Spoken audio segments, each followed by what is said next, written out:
नमस्कार दोस्तों, IndianMoney.com हिंदी पर आपका स्वागत है। मेरा नाम है फयाज। हम लोग जिंदगी के अलग अलग मकाम पर अलग अलग जब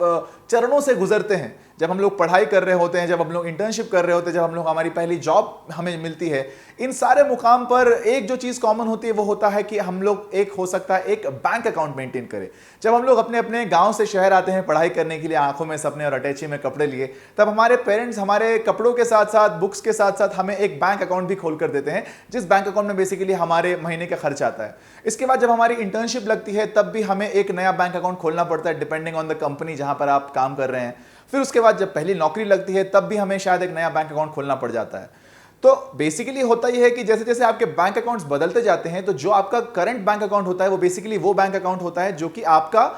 जिंदगी के जिस मुकाम पर आप हैं, अगर मान लीजिए आप अपनी पहली जॉब पर हैं, तो वो जो बैंक अकाउंट आपको खोलकर दिया गया है उस कंपनी द्वारा, हो सकता है कि आप उस बैंक अकाउंट को यूज कर रहे हो और आप भूल जाते होंगे कि आपका एक और बैंक अकाउंट भी है जो बेसिकली आपने यूज किया है जब आप स्टूडेंट थे, या मे भी अगर आप अपनी तीसरी या चौथी जॉब पर हैं तो हो सकता है आपके करंट एम्प्लॉयर ने आपको एक नया बैंक अकाउंट खोलकर दिया हो और इस वजह से आप अपना पहला सैलरी अकाउंट जो हो सकता है आपको ध्यान में ना हो, वो आपने एक्टिव ही छोड़ दिया हो, लेकिन भले ही आप उसमें ट्रांजैक्शन ना कर रहे हो, लेकिन वो बैंक अभी भी अकाउंट डीएक्टिवेट नहीं हुआ है।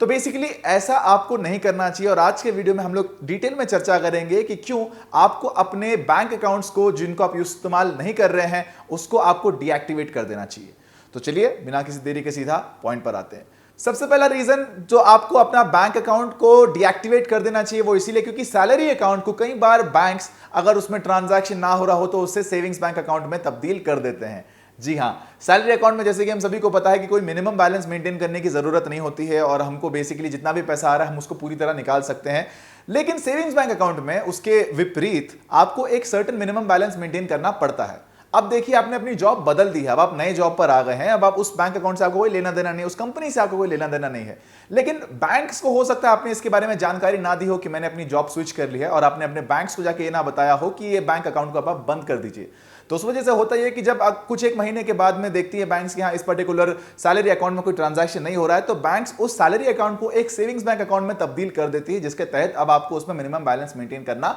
पड़ेगा। अब आपको लग रहा होगा कि मैंने तो जॉब छोड़ दी है ना, मुझे क्या फर्क पड़ता है, और वैसे भी आपके वहां पर पैसे भी नहीं है, तो जो आपको उन लोग को किसी भी तरह का दंड दें या किसी भी तरह की फीस चार्ज करें,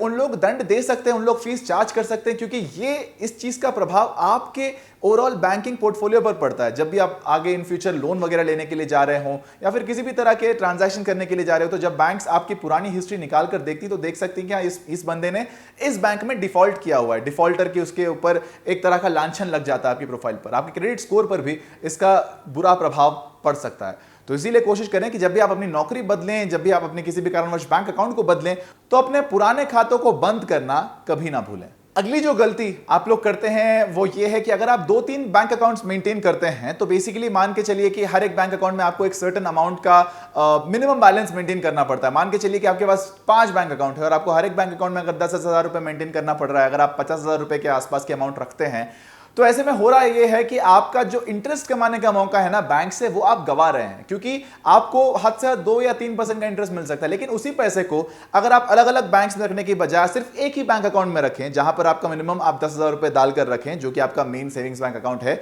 जिसके तहत आप अपने सारे ट्रांजैक्शन कर रहे हैं, और बाकी का 40,000 रुपए आप किसी भी एफडी में डाल सकते हैं या किसी म्यूचुअल फंड में लगा सकते हैं या फिर किसी स्टॉक में आप इन्वेस्ट कर सकते हैं, जिसके तहत आपको 5-6% से ज्यादा इंटरेस्ट कमाने का मौका मिलेगा। तो उस वजह से आपका जो बेसिकली कमाई हो रही है उस स्टेपल कैश से जो आपके अकाउंट में पड़ा हुआ था ऐसे ही अलग अलग बैंक अकाउंट में तितरा बितरा हुआ, वो आप किसी एक जगह पर अक्यूमुलेट करके अगर लगा देंगे तो डेफिनेटली आपको उससे ज्यादा इंटरेस्ट कमाने का मौका मिलेगा और आपके ओवरऑल वर्थ की ग्रोथ होगी। अगला जो कारण होता है जिस वजह से आपके ऊपर बेसिकली आपके खर्चे बढ़ जाते हैं अपने बैंक अकाउंट को मेंटेन करने के, वो होता है कि आपके ऊपर एक्सेसिव फीस लगती है। एक्सेसिव फीस मतलब क्या होता है? बेसिकली ऐसी कोई फीस जो कि अननेसेसरी है। जो भी आपके बैंक में आप ट्रांजैक्शन वगैरह करते हैं, जो आप एटीएम कार्ड वगैरह रखते हैं, वो बैंक आपको फ्री में नहीं देते हैं, उसका बैंक आपको एक अच्छी खासी फीस चार्ज करती है। बहुत सारे केस में आपको 400 से 500 रुपए तक का सालाना फीस उन लोग चार्ज करते हैं। तो ऐसे में अगर आपके पास मल्टीपल बैंक अकाउंट्स हैं जिनको शायद आप यूज भी ना कर रहे हो, तो वो अननेसेसरी आपके प्रोफाइल पर उसका वजन पड़ रहा है। हो सकता है उसमें कोई बैलेंस मेंटेन भी ना हो, लेकिन हर महीने आपको उसके 400-500 रुपए क्यों देने हैं? उससे बेटर है कि आप किसी दो अकाउंट को रखिए। एक अकाउंट आपका सैलरी अकाउंट हो सकता है और एक अकाउंट आपका सेविंग्स बैंक अकाउंट का हो सकता है, जहां पर आप अपने पैसे, अपने ट्रांजैक्शन, अपनी इन्वेस्टमेंट, अपनी ईएमआई वगैरह को वहां पर आप चैनलाइज कर सकते हैं। और ये जो अकाउंट है आपके सैलरी का, ये आपके करंट एम्प्लॉयर के ऊपर डिपेंड करता है। अगर आप इस जॉब में हैं इस वक्त, तो आप वहां पर अपने उस अकाउंट को बनाकर रखें, वरना आप उस अकाउंट को बंद करके नया अकाउंट बना लें जहां भी आप नौकरी लगा रही है आपकी वहां पर। तो बेसिकली इससे आपकी एक्सेसिव फीस जितनी भी लगती है, ईमेल अलर्ट्स की, एसएमएस की, आपके डेबिट कार्ड वगैरह की, वो सारी आप बचा रहे हैं। एक और जो गलती होती है लोगों द्वारा, वो बेसिकली वो होता यह है कि जब वो आईटीआर फाइल करने के लिए जाते हैं, तो हो सकता है आपके एक्सेसिव अकाउंट्स के होने की वजह से आपको इसका नुकसान झेलना पड़े। इसका मतलब क्या है? मान लीजिए कि आपके यहां पर 4-5 अकाउंट है, लेकिन आप ट्रांजैक्शन करते हैं सिर्फ किसी 2 अकाउंट के साथ, और जो बाकी के 3 अकाउंट है वो भले ही इनएक्टिव है, लेकिन क्योंकि आपकी प्रोफाइल हेफ्टी है, आपकी प्रोफाइल में अच्छे खासे आप ट्रांजैक्शन बड़े बड़े करते हैं, तो हो सकता है कि आप मान लीजिए इनकम टैक्स डिपार्टमेंट की नजरों में आ जाएंगे। और अगर बाय चांस कभी गलती से स्क्रूटिनी निकली, और हो सकता है कि आपने अपने टैक्सेस को फाइल करते दौरान आपने सिर्फ अपने 2 अकाउंट्स को मेंशन किया, जो कि आपके करंट अकाउंट है जिसको आप अभी यूज कर रहे हैं मौजूदा वक्त में, और ये जो 3 अकाउंट है ये इनएक्टिव है, इसको आपने सालों से यूज भी नहीं किया होगा, लेकिन क्योंकि ये एक्टिव है, तो हो सकता है कि आईटी डिपार्टमेंट यहां पर आपके ऊपर बेसिकली कोई एक्शन ले ले, ये बोलते हुए कि हाँ, ये बंदे ने इस अकाउंट को मेंशन क्यों नहीं किया, इस अकाउंट में ऐसा क्या बच गया। हो सकता है आपको आईटी डिपार्टमेंट का नोटिस भी आ जाए। तो इसीलिए इस तरह के मतलब गैर जरूरी लफड़ों से अपने आप को दूर रखिए, और अपने जितने एक्टिव अकाउंट्स हैं उनको ही एक्टिव रखिए, जो कि इनएक्टिव है उसको आप जाकर बंद ही कर दीजिए अपने रेस्पेक्टिव बैंक्स में जाके। पांचवी और आखिरी जो सबसे बड़ा रिस्क होता है किसी भी अकाउंट होल्डर का, जिसके अकाउंट्स को वो यूज नहीं करता एक्टिवली, कि उसके जो अकाउंट्स हो सकते हैं कि मिसयूज हो जाएं। मतलब क्या है? मान लीजिए कि आपका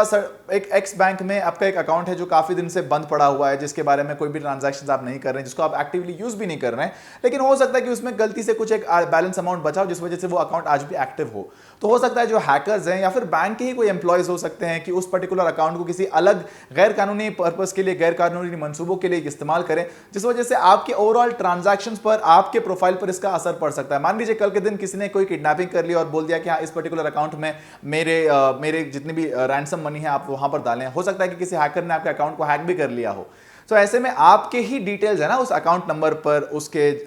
केवाईसी डॉक्यूमेंट्स पर, आपका पैन कार्ड वगैरह सब कुछ उस पर्टिकुलर अकाउंट से लिंक्ड है, तो आप कल के दिन मुसीबत में आ सकते हैं। इसीलिए जो अकाउंट को आप इस्तेमाल नहीं कर रहे हैं उसको आप जाकर डीएक्टिवेट कर दीजिए, उसको जाकर बंद कर दीजिए, ताकि आप अपने किसी भी तरह के हेडेक से अपने आप को बचा सके। तो मुझे उम्मीद है कि आपको ये वीडियो अच्छा लगा होगा। अगर ये वीडियो पसंद आया तो इस वीडियो को लाइक कर दीजिए, चैनल को सब्सक्राइब करके बेल आइकन को प्रेस कर दीजिए, ताकि आप हमारे आने वाले किसी भी अपडेट को मिस ना करें। और अगर आप पर्सनल फाइनेंस के बारे में और बेहतर सीखना चाहते हैं तो आप डाउनलोड कर सकते हैं फाइनेंशियल फ्रीडम ऐप, उसकी लिंक आपको डिस्क्रिप्शन बॉक्स में मिल जाएगी। मेरा नाम है फयाज और आप देख रहे हैं IndianMoney.com।